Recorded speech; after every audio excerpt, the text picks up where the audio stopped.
felt feel about him going out and saying that his contract's nearly done? There was nothing that made me happier than throwing that guy over to the fucking PFL. Yeah.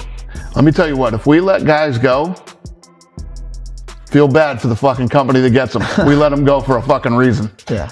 If Paddy gonna keep his clown circus shit, I will ban him and he could join the PFL if he want. The kid is inspired by Conor so much. He need to respect fighters. Dana White made it clear he wasn't bluffing when he said Paddy Pimblett could be completely removed from the UFC, not fined or suspended, but gone entirely. Paddy refused to back down or apologize, and instead doubled down by calling out Justin Gaethje, turning the situation into a serious power struggle. With UFC 324 approaching and major stakes involved, White drew a firm line to protect the organization's credibility, sending a message that popularity doesn't. Equal immunity. Under intense pressure, most fighters would retreat, but Paddy chose to escalate, fully accepting the risk. But I think everyone's going to be shocked, to be honest, because I think I'm going to knock him out. So people won't expect that. People think I'm just going to try and grapple and take him down when I'm not. I'm going to come out and I'm going to put it on. Expecting an early knockout, a late knockout, somewhere in the middle? I don't see him getting past the third, just like Chandler. I've just had an exhibition boxing bout then with Triple G. The real Triple G? Yeah, the real Triple G, like George Gaethje. How did it feel to lose for the first time in quite a while? It's heavy, innit? You know what I mean? It's not good to lose, but the better man won. George put it on me from the first bell to the last. You talk so much about how you want to be an ambassador for this city, how you want to get back to the people. I imagine nights like this mean so much to you. Yeah, they do. Like, Paddy Pimblett didn't rise through the ranks the usual way. Instead of grinding through tough opponents, he shot to fame. Quickly, with viral knockouts, bold interviews, and a devoted fan base building a brand more than a resume. That fast rise drew criticism. Veterans and analysts questioned both his skill and the system that rewarded him. Paddy leaned into it, embracing the role of provocateur and mocking doubters.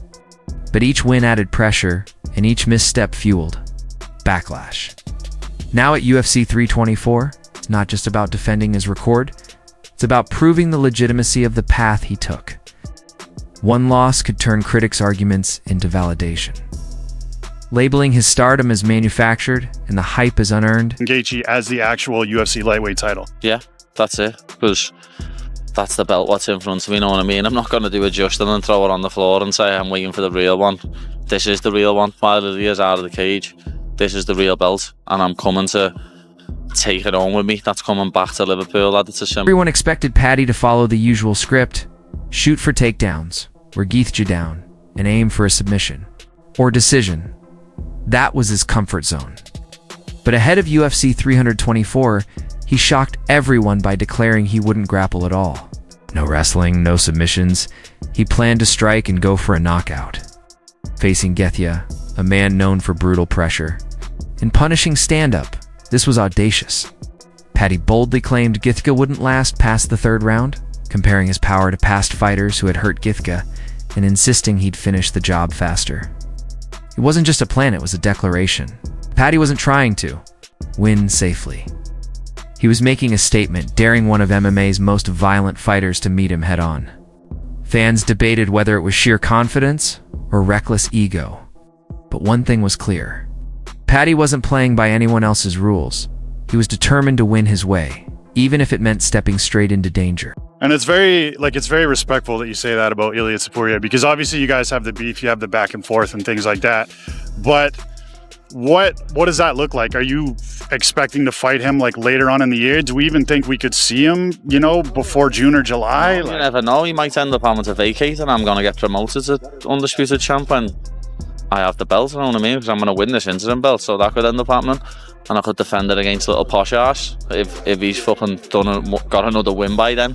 Because I like this chance to prove that I'm one of the best in the world again. You know, since 2017 I fought 12 times and only one guy has been outside of the top 5. So I've been here, I've been putting in the work, and you know, it's a tough game. It's a crazy game. Everyone's always like, you know, you're gonna win. I'm like, dude, it's such a fucking crazy game. I'm gonna be as ready as I can, and I'm gonna give, you know, 100% max effort. And it is what it is. If somebody had come up to you after that fight with Fiziev that night and said, hey man, just under a year from now, you're going to be fighting Paddy Pimblett for the interim title, what would you have thought? I mean, if they knew, like, obviously if that was like a glimpse into the future, it'd be amazing trying to figure out the formula, how that happens. But now we know. And as far as Paddy, right, he said some things about you. Like he said, you know, talking about you being on the sidelines, and I don't know if it was trash talk or whatever it was, trying to build the fight. But what do you think of Paddy? Like, do you think it's going to be cordial? Do you think there's going to be some trash talk today? Like, what's your opinion on the guy? I mean, I think people will think it's trash talk, but it's just him being him, me being me, you know. If this isn't entertainment business, and he's one entertaining motherfucker. So, yeah, I mean, I wouldn't mind him adding something to the story so that people want to watch. Either way, people are going to want to watch. I'm the most consistent, most exciting guy, and this guy is on a freaking tear right now. So when that cage door locks, we're going to try to beat the shit out of each other, and I can guarantee every person in the arena will turn into an animal. And Gaethje didn't bat an eye. He's faced hype before and crushed it. Paddy's trash talk, media noise, and fan frenzy meant nothing to him. Gaethje fights for position, not drama. This interim belt represents money, leverage, and a straight path to Islam Makhachev, and he's made it clear he won't bend to anyone's storyline. He's flipped the division before against Tony Ferguson when the UFC expected Tony to steamroll him. Gaethje tore through him instead, rewriting the path forward. Now, with fans predicting a Paddy versus Islam clash, Gaethje is set to disrupt that script again. He doesn't respect social media clout or flashy hype. He respects the cage, the grind, and the damage it takes to survive real wars. Something Paddy hasn't proven yet. When the cage door closes, Gaethje isn't just hunting a win, he's there to crush the hype, enforce pressure, and remind everyone what a true fight looks like.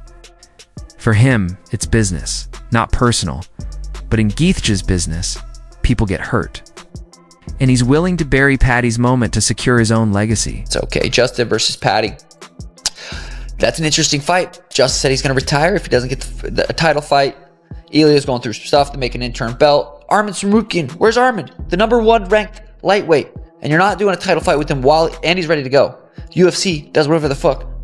Well, I thought I read that it was because the last time he was going to fight Makhachev, he faked an injury, or was that just fake news I read? That is absolutely fake news. You think Arman Sarukian's going to fake an injury? I don't know, dude. I don't fucking know. I just seen it, dude. Facebook is always right. No.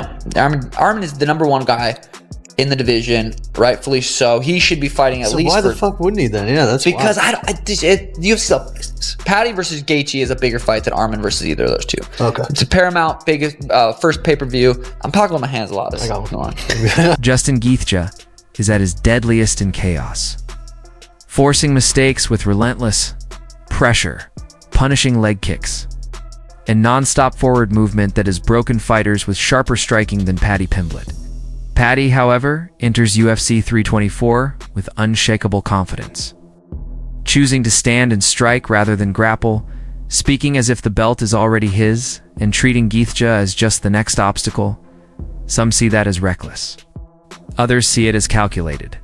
A test of how far he's come, knowing that surviving Gaethje's early storm, landing first and holding his chin, could flip the narrative entirely. His career is built on defying expectations, beating critics, and winning fights he shouldn't. But Gaethje isn't a fading veteran. He's a nightmare in motion, built to punish anyone who falters. This fight is as psychological as it is physical. Paddy walks in, convinced of his place at the top. Gaethje walks in to prove that confidence alone won't overcome true pressure. Both men enter their ideal battle, one seeking war, the other seeking a statement but in the end, only one plan will succeed, and a single hesitation could decide everything.